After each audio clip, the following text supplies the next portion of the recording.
Mika, it is remarkable that so much of this is all about an America that is changing and certain people who cannot accept the change and don't understand that they're not going to be the majority in this country anymore. And it's fascinating.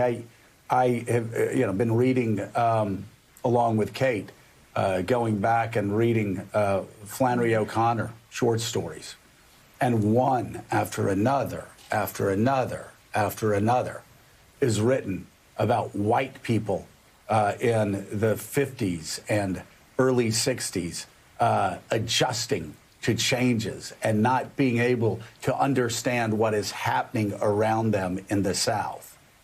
And it is searing, of course. Anybody that's read Flannery O'Connor short stories knows this. It's searing.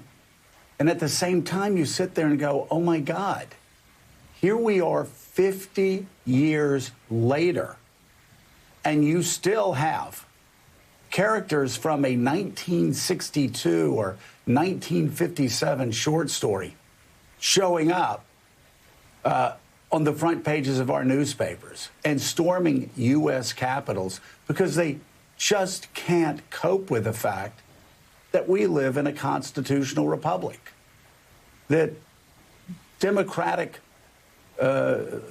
values still matter here, and they're not always going to get their way. And that's part of the petulance, much of the petulance that you saw on January the 6th and still see. Yeah, I just, it's, you touched on race. I mean, if this was any other group of people rather than predominantly white people storming the Capitol, I think the conversation this morning would be different, and that is really painful, along with just witnessing once again what happened. Well, no, let me be clear here.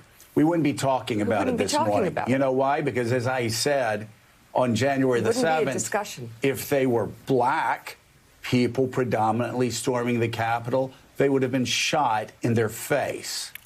If they were Muslims, there would have been snipers across the top of the Capitol, and they would have all been shot, killed, dragged away, or arrested immediately, thrown in jail, and this story would have been over. We would just be wringing our hands saying, how did we allow so many Muslim terrorists that close to the United States? How did we allow that black mob to get so close to the... No, that's all we'd be talking about.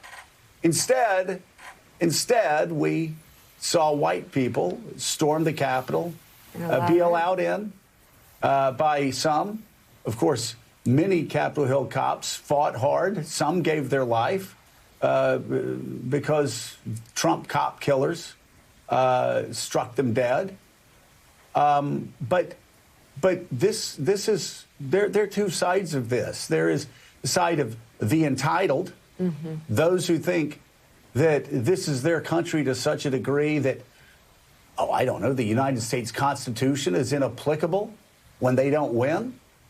And then there's the other side of it, how these people were treated on that day by some police officers, and how these people are still being treated by certain judges who are letting them leave jail after committing sedition against the United States